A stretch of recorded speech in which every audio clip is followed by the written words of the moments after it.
இது மகிமை நேரம். கர்த்தரும் இரட்சகருமாகிய இயேசு கிறிஸ்துவின் நாமத்தினாலே உங்கள் யாவருக்கும் இந்த காலை வேளையிலே என்னுடைய காலை வணக்கத்தை தெரிவித்துக் கொள்கிறேன். இந்த நாளிலும் கூட நாம் தொடர்ந்து இந்த வாரத்திலே உண்மை உள்ளவர்கள் என்ற தலைப்பிலே நாம் தியானித்து வருகிறோம். ஆபிரகாமை குறித்து நாம் தியானித்தோம். ஆபிரகாம் கர்த்தருக்கு முன்பாக உண்மை உள்ளவனாய் காணப்பட்டார். அடுத்ததாக நாம் எசேக்கியா ராஜாவை குறித்து தியானித்தோம். எசேக்கியா ராஜா கர்த்தருக்கு முன்பாக உண்மையாய் காணப்பட்டார்.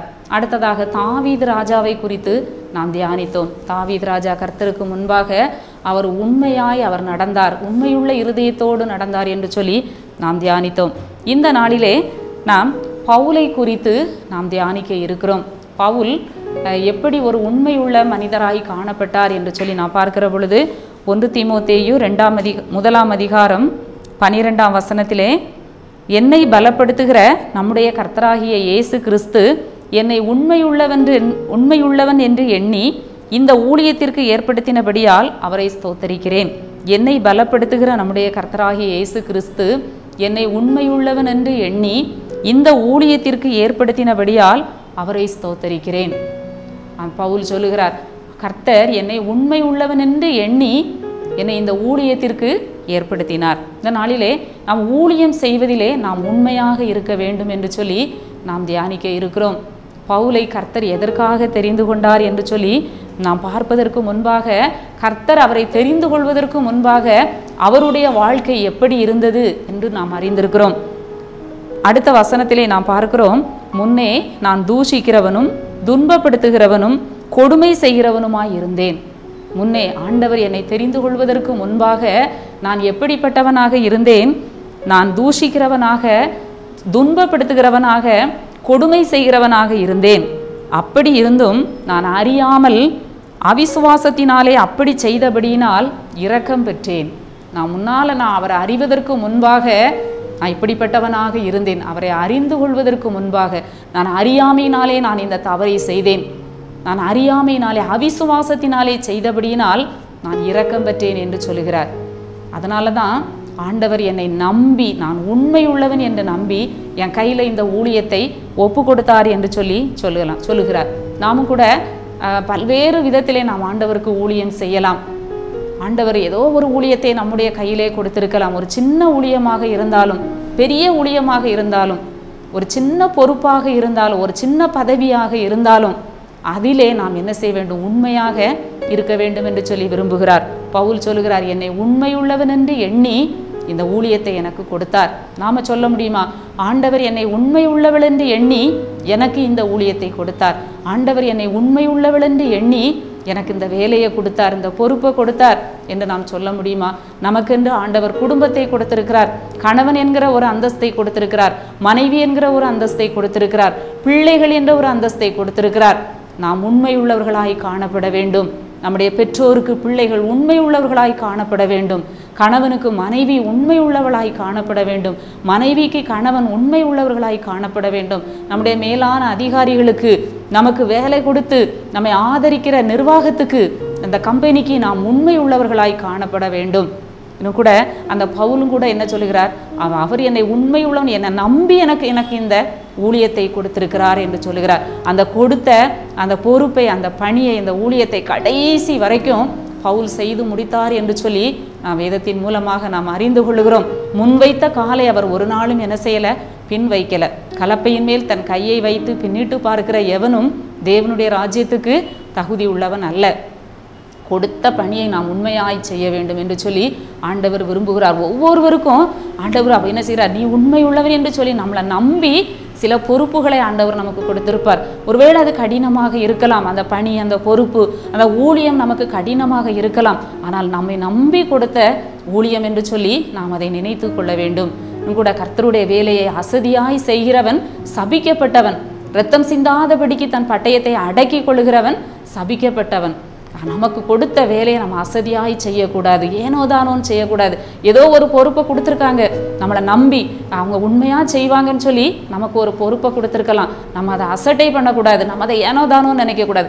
சின்ன பொறுப்பு கொடுத்தாலும் கொடுத்த பொறுப்பை நம்ம கரெக்டாக செய்து முடிக்க வேண்டும் என்று சொல்லி இந்த காலை வேளையிலே ஆண்டவர் நமக்கு நினைப்பூட்டுகிறார். இந்த பவுலும் அப்படித்தான் ஊழியத்தின் நிமித்தம் பல பாடுகளை அவர் என்ன செய்தார், அனுபவித்தார்.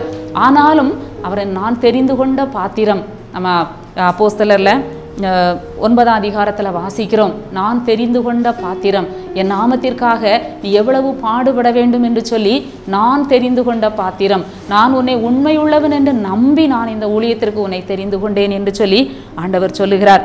அந்த நம்பிக்கையிலே அவர் கடைசி வரைக்கும் உண்மையாய் காணப்பட்டார். அப்போஸ்தலர்ல நாம் வாசிக்கிறோம் 20ஆம் அதிகாரத்திலே அந்த பவுல் தன்னுடைய கடைசி அந்த காலத்திலே சொல்வார், எபேசு சபையிலே அவர் தன்னுடைய ஊழியத்தை முடித்துவிட்டு அந்த எபேசுவில் உள்ள மூப்பர்களை அழைத்து அவர் பவுல் சொல்லுகிறதை நாம் பார்க்கிறோம். மிகுந்த கண்ணீரோடு நான் கர்த்தரை என்ன செய்தேன், சேவித்தேன், நான் கர்த்தருக்கு ஊழியம் செய்தேன், மிகுந்த கண்ணீரோடு எபேசுவிலே துஷ்ட மிருகங்களுடனே போராடினேன் என்று சொல்லி ஒரு நிருபத்திலே அவர் எழுதியிருக்கிறார். மட்டுமல்ல, ஒருவனுடைய வெள்ளியையாகிலும் பொன்னையாகிலும் வஸ்திரத்தையாகிலும் நான் என்ன செய்யலை, இச்சிக்கலை. நான் ஊழியம் செய்வது நிமித்தமாக பிறருடைய பொருளை நான் என்ன செய்யலை, அபகரிக்கலை. உண்மையாய் நான் ஊழியம் செய்தேன். காணிக்கையோ மற்ற பொருள்களையோ ஊழியத்தின் நிமித்தம் நான் எதையும் என்ன செய்யலை, இச்சித்து எடுத்துக்கொள்ளல. நீங்கள் அறிந்திருக்கிறபடி எனக்கும் என்னோடு இருக்கிறவர்களுக்கும் வேண்டியவைகளுக்காக இந்த கைகளே வேலை செய்தது. தன்னுடைய சொந்த கரங்களால் வேலை செய்கிறார். கூடாரம் பண்ணுகிற தொழிலை அவர் செய்தார் என்று சொல்லி நாம் பார்க்கிறோம். அவர் மிகுந்த ஐஸ்வர்யவான். பவுல் அப்போஸ்தலன் மிகுந்த ஞானமுள்ளவர், அதிகமாக கல்வி கற்றவர். கிறிஸ்துவுக்காக தன்னுடைய கல்வி, செல்வம் எல்லாவற்றையும் விட்டுவிட்டு யாருக்கும் நம்ம பாரமா இருக்கக்கூடாது. ஊழியத்துல யார்கிட்ட இருந்தும் நம்ம என்ன செய்யக்கூடாது, வாங்கக்கூடாது. அடுத்த வசனத்திலே அவர் சொல்லுகிறதை பார்க்கிறோம், இப்படி பிரயாசப்பட்டு பலவீனரை தாங்கவும் வாங்குகிறதை பார்க்கிலும் கொடுக்கிறதே பாக்கியம் என்று கர்த்தராகிய இயேசு சொன்ன வார்த்தைகளை நினைக்கவும் வேண்டும் என்று உங்களுக்கு எல்லா விதத்திலும் உங்களுக்கு நான் என்ன செய்தேன், மாதிரியை காண்பித்தேன். வாங்குகிறதை பார்க்கிலும் கொடுப்பதே பாக்கியம். ஊழியத்திற்கென்று கொடுப்பது தான் பாக்கியம், வாங்குவது பாக்கியம் அல்ல.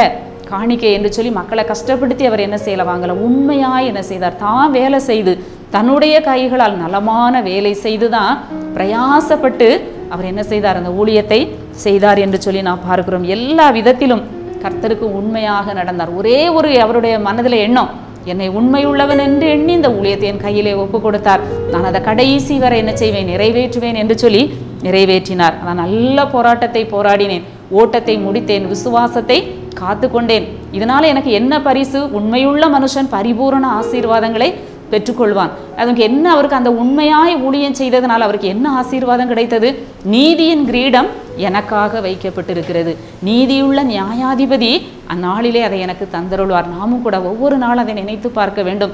கர்த்தருக்காக நாம் செய்கிற சின்ன காரியங்கள், அவருக்காக உண்மையாய் நம்ம செய்கிற காரியங்கள் நிச்சயமாக ஒரு நாள் நமக்கு அது என்ன செய்யும், நீதியின் பலனை அது நமக்கு கொடுக்கும். இன்னும் கூட நம்ம வெளிப்படுத்தல் 2:10 வாசிக்கிறோம், நீ மரண பரியந்தம் உண்மையாயிரு. ஊழியமானாலும் சரி, உலக காரியமானாலும் சரி, நம்மை நம்பி கொடுத்த பொறுப்பானாலும் சரி, மரண பரியந்தம் நாம் உண்மையாக இருக்கிற பொழுது நான் உனக்கு ஜீவ கிரீடத்தை தருவேன், விலையேற பெற்ற ஆசீர்வாதத்தை தருவேன். கர்த்தரின் ஆசீர்வாதமே ஐஸ்வர்யத்தை தரும், அதனோடு அவர் வேதனையை கூட்டார். கர்த்தர் கொடுக்கிற ஆசீர்வாதம் ஒரு நாள் நமக்கு வேதனையை என்ன செய்யாது, கொடுக்காது. உலக பிரகாரமான ஆசீர்வாதத்தில் வேதனைகள் வரும், ஆனால் ஆண்டவர் கொடுக்கிற ஆசீர்வாதம் ஒரு நாளும் நமக்கு வேதனையை கொடுக்காது. நம்ம கர்த்தரை நோக்கி பார்ப்போம். இந்த காலை வேளையிலே எங்களை நேசிக்கிற நல்ல ஆண்டவரே, இந்த நல்ல காலை வேளைக்காக உம்மை துதிக்கிறோம், உம்மை ஸ்தோத்தரிக்கிறோம். கர்த்தர் கொடுத்த நல்ல வார்த்தைக்காக உமக்கு நன்றி செலுத்துகிறோம். ஆண்டவரே, ஏதோ ஒரு விதத்திலே நாங்கள் உமக்கு ஊழியம் செய்யலாம்.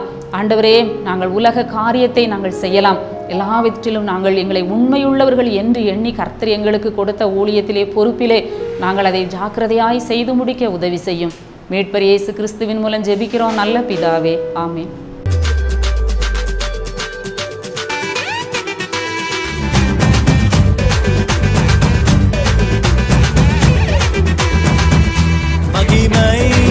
மகிமை